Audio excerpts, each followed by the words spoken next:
नमस्कार शेतकरी मित्रांनो, मी दीपक जाधव, नाशिक, महाराष्ट्र राज्य हवामान साक्षरता अभियानामध्ये सर्वांचे स्वागत। महाराष्ट्राजवळ बनलेली जी काही वेदर सिस्टम होती, जे लो प्रेशर होतं, ते पाकिस्तानकडे सरकलंय, कराची बंदराकडे सरकलंय। परंतु त्याचा काही एक पार्ट हा गुजरातवर जोरदार पाऊस देत आहे आणि उद्या देखील त्याचे काही रेमिनंट म्हणजे अंश ते महाराष्ट्राच्या काही भागामध्ये पाऊस देतील। इकडे जे काही दक्षिण पश्चिम मान्सून नैऋत्य मोसमी जो पाऊस असतो त्याचे बाष्प मात्र महाराष्ट्रावर तर येतंय, परंतु थोडंसं ते वीक आहे। जे या बाजूने येतं ते थोडं बाष्प त्या ठिकाणी वीक आहे। तर साधारणपणे 2 ते 3 दिवसात कसा महाराष्ट्रामध्ये पाऊस असेल तो आपण त्या ठिकाणी बघून घेऊया। या ठिकाणी एक ट्रफ बनलेली आहे आणि लो प्रेशर एरिया बंगालच्या उपसागरामध्ये एक फॉर्म त्या ठिकाणी झालेलं आहे। बघा, आज मान्सूनने आज प्रगती करत जवळपास बघा राजस्थानचा हा भाग बराच त्या ठिकाणी कव्हर केलाय। म्हणजे मान्सून झपाट्याने अगदी 3 दिवसामध्येच महाराष्ट्र, गुजरात आणि राजस्थान देखील निम्मा राजस्थान त्या ठिकाणी मान्सूनने क्रॉस केला। मित्रांनो, आपल्याकडे जो मान्सून येतो तो हा इंट्रा ट्रॉपिकल कन्व्हर्जन्स झोन म्हणजे विषुववृत्त बघा या ठिकाणी व्यापारी वारे वाहत असतात। तर तुम्हाला ह्या इमेज मध्ये आता दिसत असेल वाऱ्याचा जो फ्लो दिसतो हा भारतावरती येतो। म्हणजे ITCZ ला वळसा घालून मादागास्कर देशाजवळून असे बाष्प त्या ठिकाणी येत असते। तर मी सकाळी आज ज्ञानेश्वर खरात सरांचा देखील मला व्हिडिओ कॉल आला होता, त्यांना देखील सांगितलं की ITCZ म्हणजे इंटरट्रॉपिकल कन्व्हर्जन्स झोन जो आहे बाष्प हे अतिशय कमी येते त्या ठिकाणी। जो इंडियन ओशन डायपोल जो असतो ह्या बाजूला बाष्प जर वॉर्मर वॉटर असेल आणि ह्या बाजूला जर कोल्डर वॉटर असेल तर त्या ठिकाणी इंडियन ओशन डायपोल पॉझिटिव्ह असतो। परंतु सध्या परिस्थिती जर पाहिली तर ह्या बाजूला देखील समुद्राचं तापमान हे सेम आहे आणि या बाजूला देखील सेम आहे। टेम्परेचर डिफरन्स इतका काही नाही दोन्ही बाजूचा, त्याच्यामुळे बाष्प तर येतंय। 7 जूनला आपल्याकडे बाष्प या ठिकाणी प्रेशर बेल्ट शिफ्ट होतात आणि हिमालयाचे दाब कमी होतात, त्यामुळे 7 जूनला हे बाष्प ITCZ ह्या वरून हे बाष्प आपल्याकडे येतं। परंतु ते येताना सध्या वीक येतंय, परंतु जो मागचा पाऊस झाला मे महिन्यातला किंवा आताच्या मागच्या 15 वेळा जो पाऊस झाला, ह्या सगळ्या सिस्टम ज्या होत्या बघा, या ठिकाणी एक लो प्रेशर होतं, याने आपल्याकडे पाऊस दिला। त्याच्यानंतर ह्या ठिकाणी एक लो प्रेशर होतं, मागच्या 15 वाड्यात देखील ह्याच सिस्टम होत्या, त्याच्यामुळे आपल्याकडे पाऊस झाला। मान्सून आहे तो वीकच आहे आतापर्यंत। म्हणजे इंडियन ओशन डायपोल जर पॉझिटिव्ह असेल तर जोरदार बाष्प या ठिकाणी येतं, त्यामुळे ते किनारपट्टीला बाष्प आणि संपूर्ण महाराष्ट्रात त्या ठिकाणी चांगला पाऊस होत असतो। पण आता सध्या जो पाऊस चालू आहे तो खाली तर मराठवाड्यात विदर्भात जात नाही, तर बघून घेऊया पाऊस कसा असेल। भारतीय हवामानशास्त्र विभागाच्या GFS मॉडेलनुसार असं दिसतं बघा, एक लो प्रेशर जो आहे तो त्या बाजूला गेल्यानंतर त्याचे काही रेमिनंट आपल्याकडे त्याचे अंश फिरताना दिसत आहे। तर बघा, पुन्हा एकदा किनारपट्टी भागात जोरदार पाऊस त्या ठिकाणी होणार आहे।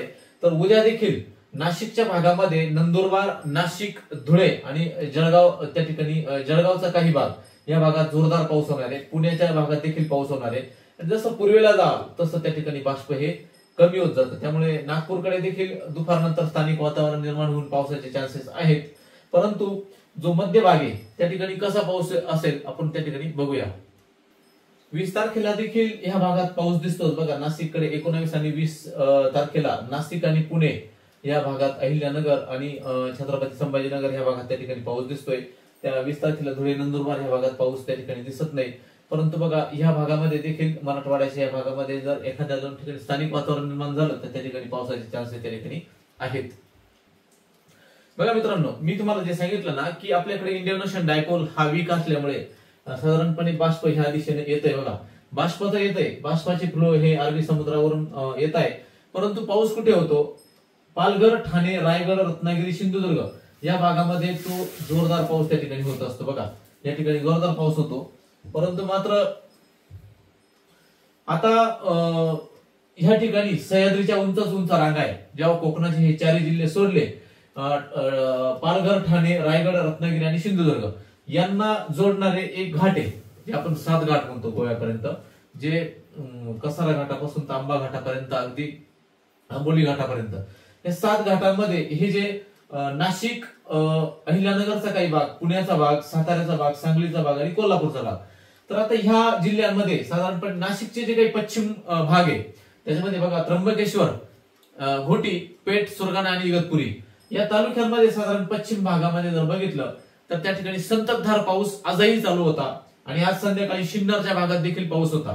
म्हणजे साधारणपणे बघा कोकणाच्या जिल्ह्यामध्ये त्या ठिकाणी या ठिकाणी पाऊस तर असतो, परंतु बघा कोकणमध्ये परंतु समुद्राच्या काही सह्याद्रीच्या रांगा आहेत त्यांना क्रॉस करून हा पाऊस वीक होतो. कधी तर असे वीक बाष्प असल्यामुळे इंडियन ओशन डायपोल हा न्यूट्रल फेज मध्ये असल्यामुळे, तर जे काही पश्चिम भाग आहे ह्या जिल्ह्यांचे म्हणजे पश्चिम घाटावर वसलेले जे काही 5 जिल्हे आहेत त्याच्यामध्ये नाशिकचे बघा त्र्यंबकेश्वर, घोटी, इगतपुरी ह्या ठिकाणी पाऊस हा अधिक असतो पश्चिम घाटावर. पण त्याच्या मिडल जे काही जिल्हे सटाणा, कळवणचा काही भाग, सिन्नरचा काही भाग, निफाड, चांदवड आणि हा जो मधला भाग आहे या ठिकाणी जेमतेम सरी येतात किंवा मध्यम प्रकारचा पाऊस येतो. परंतु मालेगाव, नांदगाव, मनमाड, येवला, सटाण्याचा पूर्व भाग या भागामध्ये खूपच कमी हा पाऊस जास्त ठिकाणी असतो. अगदी अहिल्यानगरचा देखील अकोले तालुका जो आहे, संगमनेरचा काही भाग, अकोला, भंडारदरा वगैरे त्या भागामध्ये त्या ठिकाणी पाऊस चांगला असतो. पुण्याचं जर बघितलं तर खेड, मावळ, मुळशी आणि वेल्हे या तालुक्यांमध्ये जो पश्चिम भाग आहे या ठिकाणी चांगला पाऊस असतो, कारण ती कोकणाच्या लगत असतात आणि पश्चिम घाटावर असतात. इकडे साताऱ्याचं देखील तसंच आहे. वाई, जावळी, पाटण आणि महाबळेश्वर, पोलादपूर वगैरे ज्या भागामध्ये जोरदार पाऊस साताऱ्याच्या भागात पश्चिम भागात होत असतो, तोच पाऊस साताऱ्याच्या पूर्व बाजूला कमी असतो. पुण्याच्या पूर्व बाजूला पाऊस कमी असतो. अहिल्यानगरच्या पूर्व भाग, मध्य आणि पूर्व भागात पाणी कमी असतो. नाशिकच्या देखील पूर्व भागात पाणी हा कमी असतो. इकडे कोल्हापूरकडे जर गेलं, सांगलीकडे देखील जर गेलं, शिराळा जो पश्चिम बाजू आहे सांगलीची त्या ठिकाणी पाऊस असतो, पण सांगलीच्या पूर्व भागात पाऊस हा अगदी कवठे महांकाळच्या बाजूला पाऊस कमी असतो. इकडे जर आपण कोल्हापूरकडे गेलो तर बघा आजरा, भुदरगड, गगन बावडा, शाहूवाडी ह्या तालुक्यांमध्ये पश्चिम कोकणच्या बाजूने असल्यामुळे त्या ठिकाणी जोरदार पाऊस असतो, परंतु कोल्हापूरच्या पूर्व बाजूला पाऊस हा कमी होऊन जातो. अशा पद्धतीने पश्चिम घाटावरती पाणी हा कमी त्या ठिकाणी पश्चिम घाटावरती पश्चिम बाजूला पाऊस असतो, पूर्व बाजूला पाऊस नसतो. आता हा झाला वेदर पॅटर्न. कोकणात पाऊस, त्यानंतर या 5 जिल्ह्यांच्या पश्चिम बाजूला पाऊस, या 5 जिल्ह्यांच्या पूर्व बाजूला कमी पाऊस, अशी परिस्थिती असते. तर बघा आता साधारणपणे सोलापूर, बीड, धाराशिव, लातूर, नांदेड, हिंगोली, वाशिम, अकोला, अमरावती आणि बुलढाणा आणि जळगाव, आणि इकडे नंदुरबार आणि धुळे हा एक वेगळा पॅटर्न त्या ठिकाणी पावसाचा ठिकाणी असतो. गुजरातचा पाऊस तिकडे जोरदार त्या ठिकाणी येत असतो.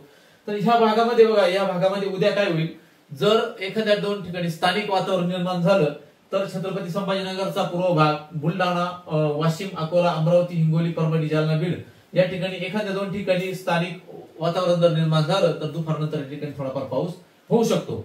त्यानंतर बघा वर्धा, नागपूर, गोंदिया, चंद्रपूर आणि गडचिरोली, यवतमाळ या भागामध्ये दुपारनंतर स्थानिक वातावरण निर्माण होऊन टेम्परेचर वाढून त्या ठिकाणी पाऊस थोडाफार होऊ शकतो. साधारणपणे हा अंदाज उद्याचा आहे. तर उद्या देखील नाशिक जिल्ह्यामध्ये संततधार पावसाची शक्यता त्या ठिकाणी आहे, कारण तो जो रेमिनंट आपल्याकडे येतो तो लक्षात घ्या. उद्या 19 तारीख आणि 20 तारीख 2 दिवस संततधार पाऊस नाशिक जिल्ह्यात शक्यता आहे. त्याच्यानंतर इंटेन्सिटी ही 22 तारखेनंतर नाशिक जिल्ह्याच्या या भागातही कमी होते आणि फक्त तो कोकणातच त्या ठिकाणी सक्रिय राहील. 21, 22, 23, 24, 25 पर्यंत कमी असतील. परत एकदा 26 तारखेनंतर 26 किंवा 27 तारखेनंतर नागपूर ह्या भागाकडून एक कमी दाबाचं क्षेत्र हे या बाजूला सरकतं, तेव्हा मात्र सगळ्याच भागात त्या ठिकाणी मराठवाड्याच्या ह्या भागात 27-28 नंतर पावसाचे चान्सेस वाढत आहे. खरंच साहेबांना मी देखील सांगितलं, आज आमचा कॉल झाला, त्यांनी कॉल रेकॉर्डिंग देखील त्यांच्या चॅनलवर टाकली आहे. त्यांना सांगितलं की जे काही पूर्व बाजूला जे काही मराठवाड्याचा भाग आहे त्या भागामध्ये काय परिस्थिती असेल. मी त्यांना सांगितलं की सिस्टम नाहीये मोठी, मॉडेल आधारित असं दिसतं की साधारणपणे ह्या भागामध्ये जर स्थानिक वातावरण निर्माण झालं दुपारनंतर तर एखाद्या ठिकाणी पाऊस त्या ठिकाणी होऊ शकतो. मात्र मोठ्या पावसाची शक्यता सध्या या ठिकाणी कमी दिसते. परंतु उद्याच्या दिवस 19 आणि 20 या 2 दिवस मात्र या मराठवाड्याच्या या भागात थोडीफार चान्सेस आहेत झाले तर, नाहीतर सिस्टम त्या ठिकाणी नाही, बाकी ह्या ठिकाणी सिस्टम आहे. आणि दुसरा भाग ह्या ठिकाणी जो पाऊस वाढणार आहे आपल्याकडे बघा, हा 25-26 तारखेनंतर मराठवाड्याच्या भागात पाऊस वाढताना त्या ठिकाणी दिसतो. हा अंदाज सगळ्यांनी लक्षात घ्या. अंदाज मी सांगितलाय, नाशिकचा देखील अंदाज सांगितलाय. मालेगावच्या आणि ज्या भागात पेरण्या राहिले, आता बरेच लोक म्हणतात की भाऊ पाऊस कधी उघडणार, आणि बरेच लोक म्हणतात की भाऊ पाऊस हा कधी येणार आमच्याकडे. तर परिस्थिती अशी आहे की उद्याच्या दिवस म्हणजे इंटेन्सिटी असेल, आज देखील रात्री चांगला पाऊस त्या ठिकाणी होणार आहे, लक्षात घ्या. आणि उद्या देखील पावसाच्या शक्यता या चांगल्या आहेत. हा अंदाज सगळ्यांनी लक्षात घ्या. धन्यवाद.